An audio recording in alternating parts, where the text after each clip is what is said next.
श्रीमंदिर परिक्रमा प्रकल्प में जहाँ स्थान पाई ताको कानभास आंकी चित्रशिल्पी पुरी श्रीमंदिर परंपरा ऐतिह्य संस्कृति को रंग तुली बखाणी प्रति चित्र में दिशुची जगन्नाथ संस्कृतिर झलक केउठी यज्ञ मंडप में यज्ञर दृश्य तो केउठी स्पष्ट दिशुची मठ मंदिर पुणी दासिया बाउरी जगन्नाथ पाखक नड़िया नहीं आसबार चित्र करुछि भाव विहल श्रीमंदिर परिक्रमा बुली आसुथिबा श्रद्धालु चित्रकलारू श्री जगन्नाथ संस्कृति संपर्क में जानीपारुछन्ते।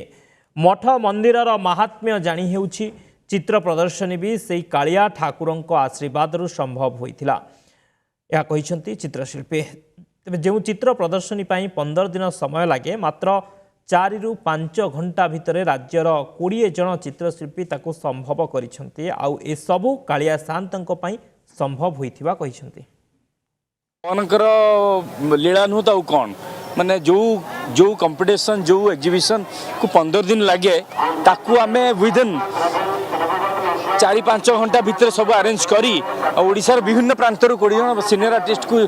टुगेदर करी एठी पेंटिंग करिचु तो अल्टीमेटली एटा भगवानकर गोटे ब्लेसिंग। आमे लाइफ रे बहुत एग्जीबिशन करिचु बहुत शो करिचु किंतु एटा हम पे गोटे करिस्मेटिक जहा करिवो साई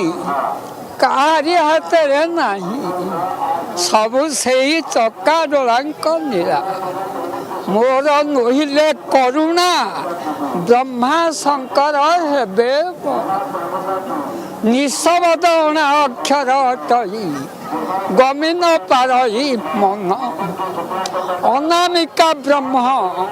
अनादि पुरुष ज्योति रूपे निरंजन निशब्द कल्पना जुगल हुअन्ते शब्द ब्रह्मजात हेला एक शब्दरू द्वादश शब्द सेई 12 मुठा ताला सेई निशब्द प्रणवती जात तार महिमा सुन दंडक तारक कुंडली सहिते अर्धमात्रा बिंदु ब्रह्म सबु तो खेलाड़ी से सबु तार नीला तेणु ईश्वर जहा करती जगतर मंगल पाई तेणु सी होती मंगलमय जे राम से कृष्ण से सीना हरे एक ब्रह्म बोली कही अक्षम।